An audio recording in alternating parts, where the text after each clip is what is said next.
மத்திய அமைச்சர் திரு எல் முருகன் நம்முடன் நினைக்கிறார். அவரை பேசலாம். சார் வணக்கம்.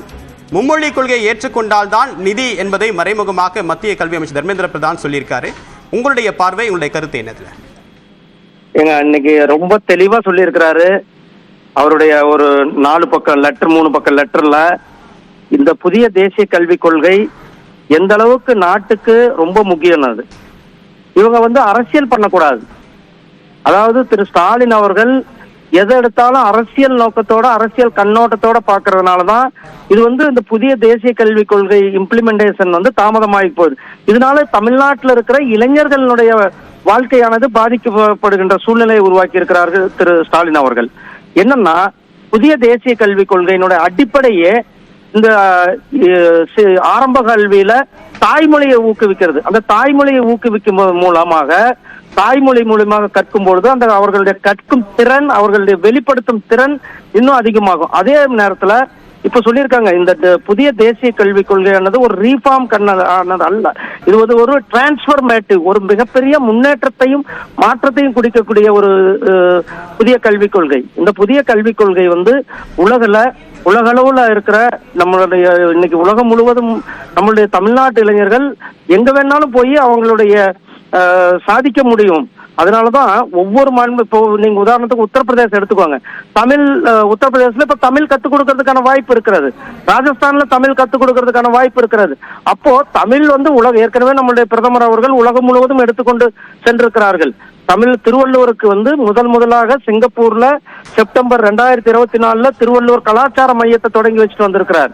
இப்படி தமிழுக்கு இன்னைக்கு அதிகமான முக்கியத்துவம் கொண்டிருப்பது நம்முடைய பிரதமர் திரு நரேந்திர மோடிஜி அவர்கள். இப்படிப்பட்ட சூழ்நிலையில இன்றைக்கு வெறும் அரசியலுக்காக கல்வியை அரசியல் ஆக்கக்கூடாது என்று மரியாதைக்குரிய திரு தர்மேந்திர பிரதான்ஜி அவர்கள் தெளிவாக சொல்லியிருக்கிறார்கள். ஆகையால் கல்வி விஷயத்தில் விளையாடாமல், மாணவர்கள் விஷயத்தில் விளையாடாமல் தமிழக அரசாங்கம் மத்திய அரசாங்கத்திற்கு முழுமையாக ஒத்துழைக்க வேண்டும் என்று கேட்டுக்கொள்கிறேன். தமிழ்நாட்டில் பாஜகவை தவிர்த்து மற்ற எல்லா கட்சிகளும் இருமொழி கொள்கை என்ற விஷயத்துல உறுதியா இருக்காங்க.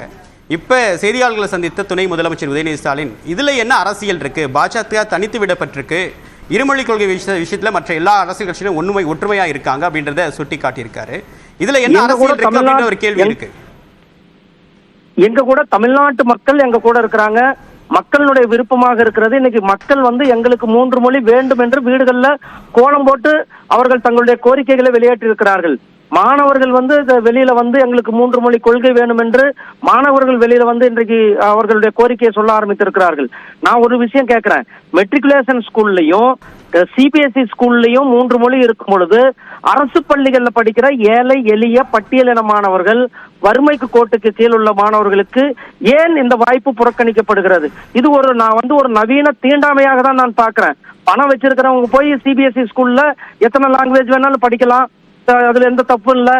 அதே மாதிரி மெட்ரிகுலேஷன் ஸ்கூல்ல போய் 3 லாங்குவேஜ் படிக்கலாம், தப்பு இல்லை. ஆனா அரசு பள்ளியில இருக்கிற பட்டியலின மாணவர்களும், அரசு பள்ளியில படிக்கிற வறுமை கோட்டுக்கு கீழே உள்ளவர்களும், அரசு பள்ளியில இருக்கிற ஓபிசி என்று சொல்லக்கூடிய பிரிவை சார்ந்த மாணவர்களும் அவர்களுக்கு ஏன் இந்த வாய்ப்பை புறக்கணிக்கிறீர்கள்? அவர்களுக்கு ஏன் இந்த வாய்ப்பு மறுக்கப்படுகிறது? இந்த வாய்ப்பை திமுக அரசாங்கம் ஏழை எளிய மாணவர்களுக்கு, குறிப்பாக வசதியற்ற மாணவர்களுடைய வாழ்க்கையில் விளையாடி கொண்டிருக்கிறார்கள். மக்களுடைய கோரிக்கை இன்றைக்கு 3 மொழி வேண்டும் என்று மக்கள் இன்றைக்கு வெளியில சொல்லிட்டு இருக்கிறாங்க. ஒவ்வொரு வீட்டு வாசல்ல கோலம் போட்டு எங்களுக்கு 3 மொழி வேணும்ன்றாங்க. மாணவர்கள் வேண்டும் என்று சொல்லிக் கொண்டு இருக்கிறார்கள்.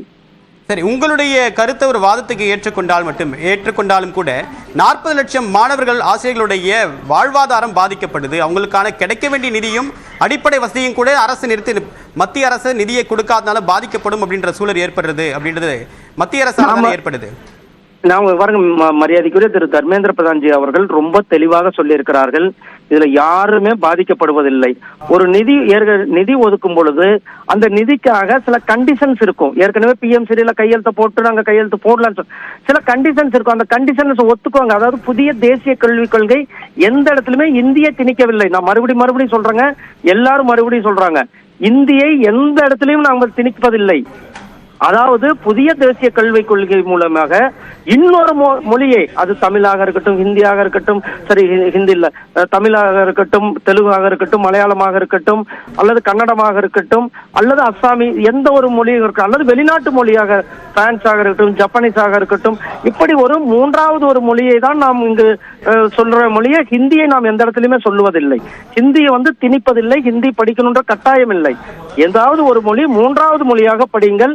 அதே போல தமிழை பொறுத்தளவு அஸ்ஸாம்லயோ ராஜஸ்தான்லயோ தமிழ், அங்க இருக்கிற மாணவர்கள் தமிழை படிக்குவதற்கான வாய்ப்புகள் இருக்கிறது.